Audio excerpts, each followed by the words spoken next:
ভাই জান্নাতে যাবে একটা দল খুঁজে পেতেছি না। ইসলামী ছাত্র শিবির এটা জান্নাতি দল এবং এটা শহীদি কাফেলা।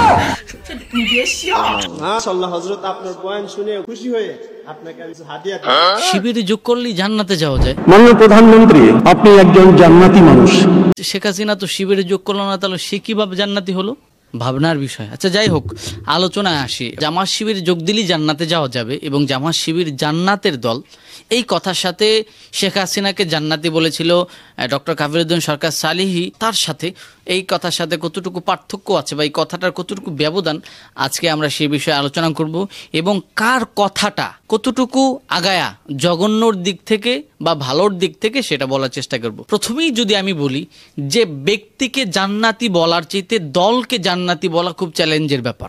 দল জান্নাতি, এই যে শব্দ চয়ন, আমি মনে করি যে এটা মারাত্মক রকমের ভয়াবহতা। কেন বললাম? রাসূল সাল্লাল্লাহু আলাইহি ওয়াসাল্লামের যুগে জামাত শিবির বা জামাত ইসলাম ছিল না, চরমোনাই ছিল না বা অন্যান্য দল ছিল না। এত বছর পরে এসেও যদি কোনো দল বলে যে এই দলটা জান্নাতি দল, সেক্ষেত্রে অবশ্যই এটা চ্যালেঞ্জিং। ইসলামী আন্দোলন চরমোনাই তারাও তো বলতে পারে আমাদের জান্নাতি দল, অথবা চরমোনাই পিসাবুজু বলেছিল যে এই দলে যোগদান করলে হাসরের ময়দানে জাহাজে করে জান্নাতি নিয়ে যাবে।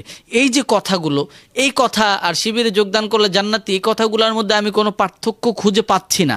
এবং আমরা মনে করি যে এই কথাগুলো যে মোটামুটি ব্যাখ্যা সাপেক্ষ হলেও প্রাথমিকভাবে বুঝতে অসুবিধা হবে এবং প্রাথমিকভাবে যেই শুনবে তার কাছে মনে হবে যে এটা ভুল, এটা ঠিক না। যাই হোক, জান্নাতি বলা একটা দলকে এটা খুবই চ্যালেঞ্জের ব্যাপার এবং জান্নাতি বলতে হলে আপনাকে অবশ্যই এটার সার্টিফিকেট লাগবে। এখন এই দলটা জান্নাতি, ব্যক্তিকে জান্নাতি বলতে হলে সার্টিফিকেট লাগবে না, কিন্তু দলকে জান্নাতি বলতে হলে সার্টিফিকেট লাগবে। এই কথাগুলো আপনাকে গুরুত্ব সহকারে বুঝতে হবে। আপনি দলকে জান্নাতি বলতে হলে সেক্ষেত্রে আপনার কাছে প্রমাণ লাগবে এবং সেই প্রমাণ কোরআন এবং হাদিস, ইজমা এবং কিয়াস অনুযায়ী হবে। এখন ইজমা এবং কিয়াস অনুযায়ী যদি আমরা বলতে চাই যে যেই দলটাই ভালো কাজ করবে, আল্লাহ এবং তার রাসূলের কাজ করবে, সেই দলটাই জান্নাতি দল, ঠিক আছে? বাদবাকি এই যে পলিটিক্যাল যে দলগুলো, আওয়ামী লীগ, বিএনপি, জামাত শিবির, ইসলামী আন্দোলন, এই দলগুলোকে আসলে জান্নাতি দল বলা এটা খুবই মারাত্মক রকমের ভয়াবহতা। আমি প্রথমেই বলেছি, আমি মনে করি যে এইভাবে একটা দলকে জান্নাতি বলা কোনোভাবেই উচিত নয়। তবে হ্যাঁ, এটা বলা যায় যে আমাদের দলটা কোরআন হাদিস অনুযায়ী কাজ করছে, আমাদের দলের লোকেরা জান্নাতি হওয়ার আশায় এই কাজ করছে, এইভাবে বলা যায়। বরাবরই জান্নাতি বলা ঠিক না বলে আমি মনে করি। এটা আমার ব্যক্তি গবেষণা, আমার ভুল হতে পারে। এবার আসুন, ডক্টর কাফিরউদ্দিন সালিহি হাফিজাহুল্লাহ, তিনি প্রধানমন্ত্রীকে জান্নাতি বলেছে, তিনি শেখ হাসিনাকে জান্নাতি বলেছে। বলার পরে তাকে নিয়ে অনেক রকমের সমালোচনা হয়েছে, কেন তাকে জান্নাতি বলা হয়েছে এই সেই। তবে এটা বলার পিছনে তার হিকমত ছিল এবং ইমামদের ভাতা বা ইমামদের কিছু সুযোগ সুবিধার জন্যই আসলে তিনি এই কথাটা বলেছিল। এখন তিনি যে শেখ হাসিনাকে জান্নাতি বলেছে, এটা তার ভুল হয়েছে কিনা, প্রাথমিকভাবে আমি যদি বলি যে না, এটা ভুল হয় নাই।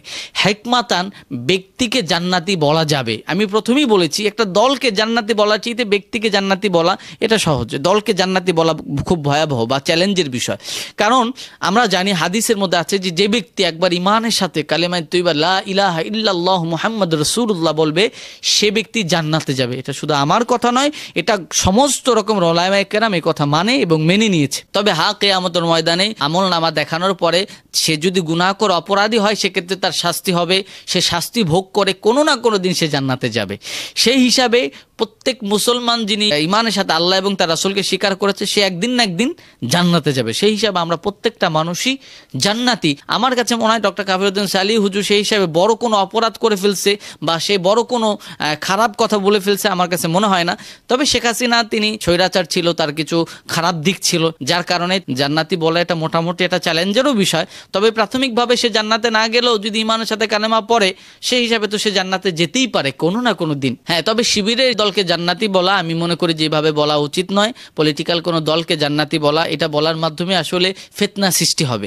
তবে একটা দল জান্নাতের জন্য বা একটা দল আল্লাহ এবং তার রাসূলকে রাজি খুশি করার জন্য কাজ করবে, কাজ করে যেতে পারে, এটা তাদের চেষ্টা, আপ্যায়ন চেষ্টা এবং প্রত্যেকটা নেতাকর্মী করতে পারে। এই জন্য বলা যেতে পারে যে আমরা জান্নাতের জন্য কাজ করছি। বরাবর জান্নাতের সার্টিফিকেট একটা দলকে দিয়ে দেওয়া, এটা আমি মনে করি যে নিতান্তই বাড়াবাড়ি। তবে হ্যাঁ, ব্যক্তিকে জান্নাতে বলা যেতে পারে, কারণ একজন মুসলমান কোনো না কোনো দিন সে জান্নাতে যাবে, এটা আমরা মানি। সেক্ষেত্রে ডক্টর কাফিরউদ্দিন সালিহি হাফিজাহুল্লাহ, তার চাইতে আমি মনে করি এই যে বক্তা ভাই, তার নামটা আসলে আমার জানা নেই, তার উপর আমার শ্রদ্ধা সম্মান, তবে তিনি যেভাবে শিবিরকে জান্নাতি বলেছে, তিনি কাফিরউদ্দিন সালিহি হুজুর চিতে মারাত্মক রকমের ভুল করেছে। তারপরও এই সময়টা এসে সমালোচনা ভাবে করা উচিত নয়। তবে আমরা আলোচনার ক্ষেত্রে অবশ্যই আমাদের সতর্কতা অবলম্বন করতে হবে।